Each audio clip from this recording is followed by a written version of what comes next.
Hey guys, it's Camille and welcome to my channel. If you're new here, go ahead and subscribe to my channel because I have lots of content coming for you guys.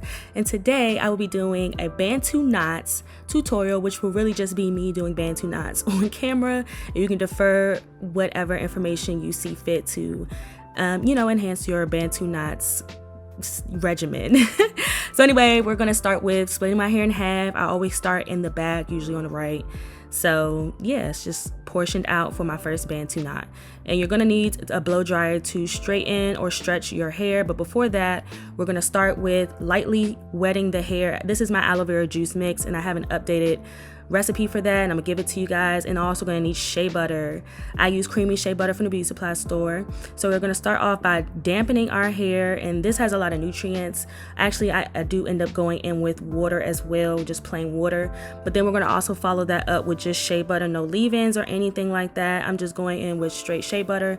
Like I said, this is already an old wash and go, so I am kind of halfway through my wash day week and I'm gonna use other products when I wash my hair, but for now I'm just gonna re-moisturize it. And then we're gonna go in with the blow dryer because you need to stretch your hair, and also you really want to dry your hair because doing Bantu knots on wet hair, it takes forever to dry. So next we're going to go in with a setting spray of some sort. This is Design Essentials, I believe, high gloss setting spray.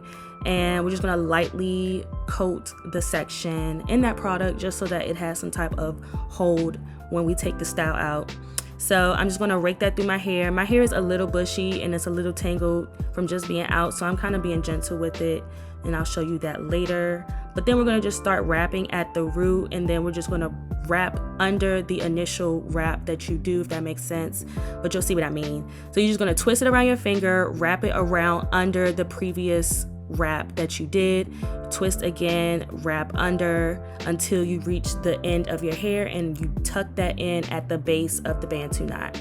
So yeah, I mean, you really would just want to make sure that your hair is like stretched and that you're like just taking each step at a time.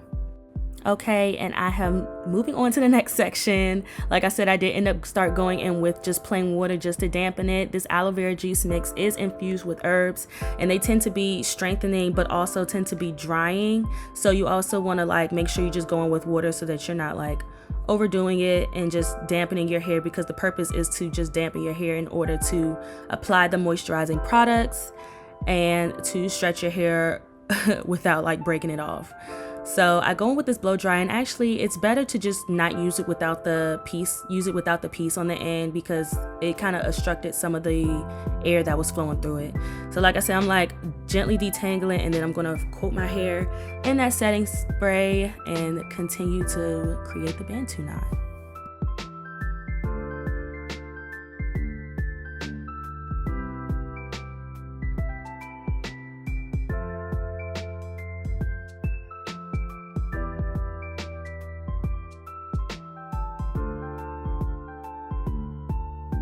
So Bantu knots is like a 2-in-1 style. You can wear it in the Bantu knots themselves, and then you can take them out and wear it in that curly after effect that it gives. Personally, I love to take them out. The only thing with Bantu knots is as you're twisting and wrapping in that tight Bantu knot, it's hard for airflow to get in that area, therefore making it more difficult to dry the hair before taking it out. So it is pretty much, in my opinion, it is ideal to dry your hair or do the style on dried hair, because if you do it on a damp or wet state, it will take literally weeks probably for it to dry, depending on how wet it is when you put it in the style. So here I did not dry my hair completely. So they did take a few more days to dry. So, I mean, if you don't mind wearing it in that Bantu knot style, then of course, by all means, wear that style for a week or so and then take it out and it should be fine. I do find Bantu knots are kind of hard to sleep on, especially if you have longer hair and the knots are bigger. It's going to be you're sleeping on knots. It's not that comfortable, but I did manage. And another thing with this style is you could possibly wrap the Bantu knot way too tight and it'll be pulling causing tension at your roots or scalp, and that could be uncomfortable as well, especially if you're also sleeping on that. So when you do wrap it and you say you wrap it too tight, I wish I showed you guys this on camera, but I'm gonna verbally just explain it. When you do wrap it too tight and it's like too much, you want to loosen it, just finish wrapping the entire Bantu knot, or you can take it out and do it over. But if you have finished making the Bantu knot and you find that it's too tight, you can just take the entire Bantu knot, wrap your fingers around the entire Bantu knot, and just slightly twist it the opposite way of the Bantu knot, the entire thing, not unravel it, but just take the whole Bantu knot and just like turn it the opposite direction that it's wrapped, and that will start to loosen it at the base, and it will still keep the Bantu knot intact. So I hope that makes sense to you guys. But like I said, my hair was like slightly detangled, and you can see me being very gentle. I wanted this style to be low manipulation and sort of a protective style. Even taking it out, I still wanted it to be like, you know, a protective style of some sort, or especially having it in the Bantu knots. Sorry, I'm rambling, but so I'm being very gentle with my hair, like very gentle. I did not use combs. I just simply like dampened it and then finger detangled, and I wrapped, like, this is sped up, but I wrapped it very gently and delicately, so that this style did not cause any damage to my hair, because 2020, I am trying to grow this hair. Okay, my hair has come a long way, and it has like so much more potential, and I'm sharing my journey with you guys. So comment down below if you have any suggestions for hair growth 2020, because that's the road that we on, and it's all about shea butter and aloe vera juice and handling your hair very, very delicately, and no strand is left behind. So that's the tip I'm on. So you'll see me like just being very gentle with my hair. Like I said, this is sped up, but I am being very gentle and delicate with my hair whenever I manage it. So I'm gonna let you guys watch the rest of this video, but I'm pretty much done. I do the left side, I do the right side, and then I do the left side off camera.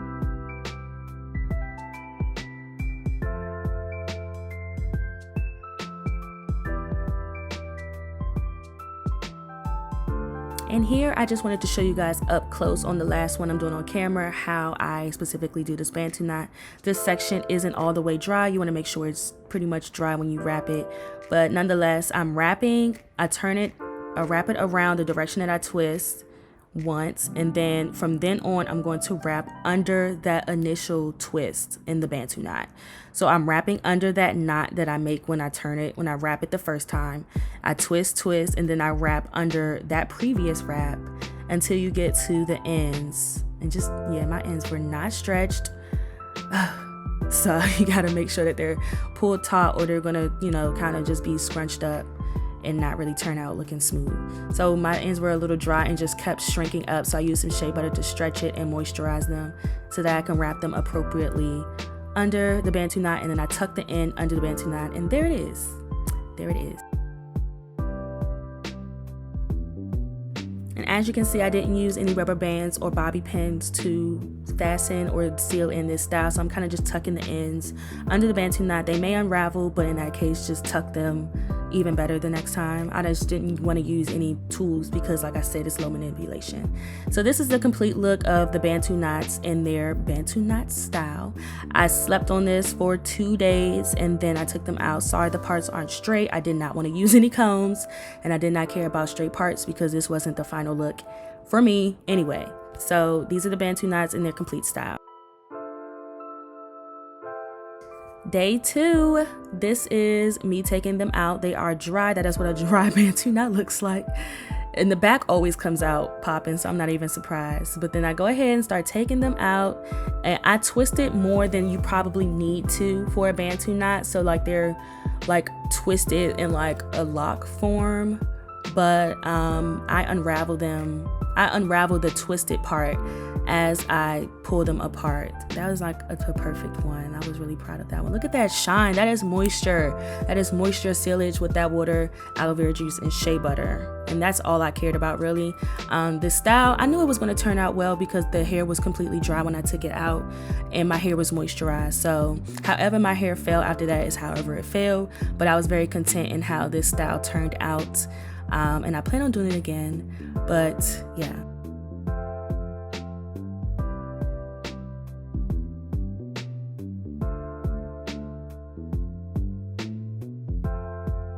And these are the Bantu knots up close that shine. I was very, very proud of that shine in my hair. One thing I will say is I did pretty much big sections for these Bantu knots, and I probably would advise to do smaller sections so that your hair isn't naturally falling in those parted sections, because I did medium to big sections, my hair was kind of sectioned off, and it took a lot of picking out to like get rid of those separations in my hair. So one thing I will advise is to do medium to small ones if you want more of an easier, fuller look, and especially if you have, you know, shorter hair. I don't know. I'm gonna try smaller ones next time, but and taking them out is pretty much, you know, pretty straightforward. I'm just kind of unravel it from the opposite direction that it was wrapped or twisted, and then I'm just pulling them apart as they naturally separate.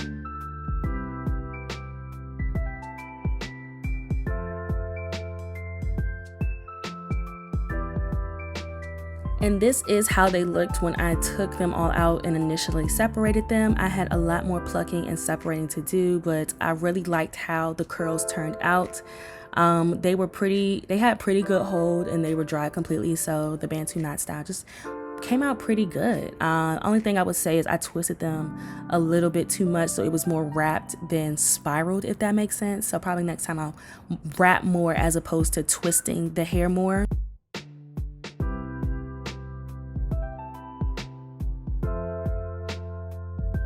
So this is the final look. This is me after I plucked them out and everything, and I really love this outcome. My hair is shiny, it's fuller, and it's just growing so nicely. I'm so proud of the growth that I have. So thanks guys for tuning into this video, and I hope you guys subscribe and tune into my next video, because I plan on having more hair, fashion, beauty, girl talks with you guys. I know COVID-19 has been having its fun, but we shall prevail. So tune into my next video. Thanks guys, bye.